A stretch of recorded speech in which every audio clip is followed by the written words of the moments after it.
जर तुम्ही आता 12वी पास होणार असाल आणि पुढे काय करायचं हे ठरत नसेल आणि तुम्ही कन्फ्यूज असाल की पुढे काय केलं पाहिजे मी, आणि तुम्ही थोडेसे क्रिएटिव्ह असाल, दुसऱ्यांपेक्षा वेगळे असं विचार करणारे असाल, तर तुमच्यासाठी एक असा क्रिएटिव्ह कोर्स मी तुम्हाला सांगणार आहे. जो कोर्स खूप जास्त जणांना माहिती नाही. ह्या कोर्सबद्दल अजूनही अवेअरनेस नाही. खूपच कमी लोकांना माहिती आहे या कोर्सबद्दल. पण हा कोर्स तुमच्यासाठी एक चांगला ऑप्शन असू शकतो. जर तुम्ही क्रिएटिव्ह माइंडसेटवाले असाल, जर तुम्ही क्रिएटिव्ह विचार करणारे असाल, दुसऱ्यांपेक्षा काहीतरी वेगळं करायचं असेल, तर हा कोर्स तुम्हाला मी सांगतोय तो नक्कीच तुम्ही ट्राय करू शकता. 12th नंतर खूप सारे जण कॉमर्स घेतात, सायन्स घेतात, डिप्लोमा घेतात. तर मला वाटतं हे सर्व ऑप्शन्स ना आता खूप ओल्ड झालेले आहेत, कारण की सर्व तेच घेतात, तेच फॉलो करतात. ह्यानी घेतलं म्हणून मी पण घेतोय. सो हे थोडेसे ऑप्शन्स आता बाजूला ठेवले पाहिजेत आणि काहीतरी नवीन ट्राय केलं पाहिजे.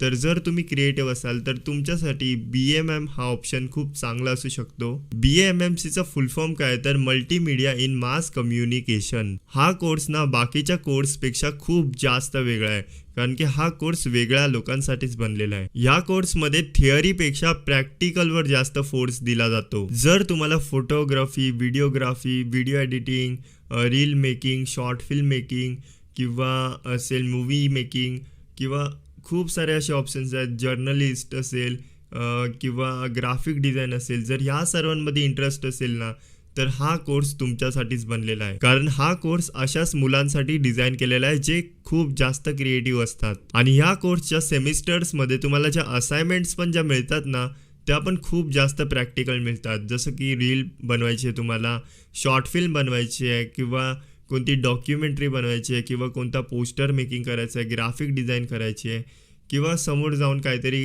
प्रॅक्टिकल करून दाखवायचं आहे किंवा कुठे स्टॉल लावायचा आहे, कुठे व्हिडिओग्राफी करायची आहे, फोटोग्राफी करायची आहे.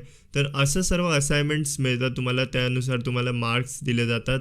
सो हा कोर्स ना तुमच्यासाठी असेल जर तुम्हाला ह्या सर्वांमध्ये इंटरेस्ट असेल. आणि हा कोर्स तुम्ही 12वी नंतर घेऊ शकतात. आणि हा कोर्सची काय खासियत आहे माहिती आहे? हा कोर्स ना तुम्हाला अंडर कॉन्फिडेंटमधून कॉन्फिडेंट करतो आणि खूप जास्त प्रॅक्टिकल आहे. त्याच्यामुळे तुम्हाला असे इव्हेंट्स वगैरे असतील तर ह्या सर्वांमध्ये तुम्हाला पार्टिसिपेट करायचा मौका मिळतो.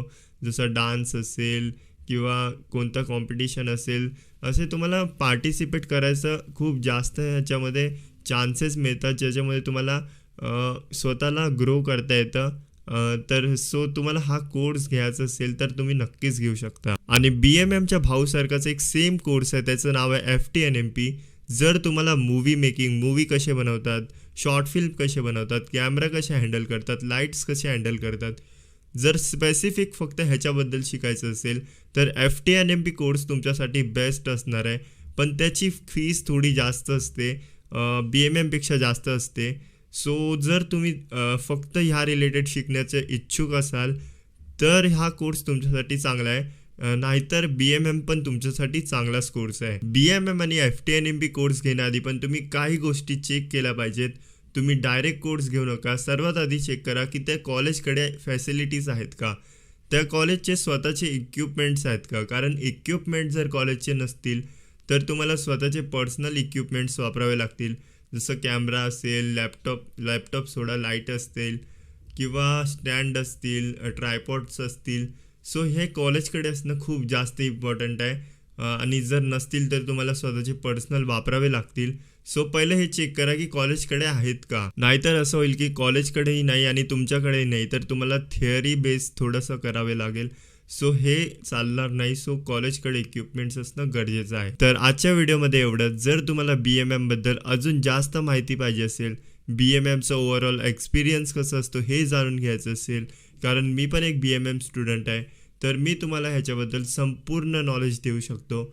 जर तुम्हाला अजून माहिती पाहिजे असेल तर मला कमेंट्समध्ये सांगा. मी तुमच्यासाठी एक स्पेसिफिक व्हिडिओ बनवेन ज्यामध्ये मी पूर्ण ओव्हरऑल BMM बद्दल मी तुम्हाला सर्व काही सांगेन. आणि हो, हा व्हिडिओ त्या मित्रासोबत पण शेअर करा जो क्रिएटिव्ह माइंडसेट्स आहे पण त्याला BMM बद्दल माहिती नाही.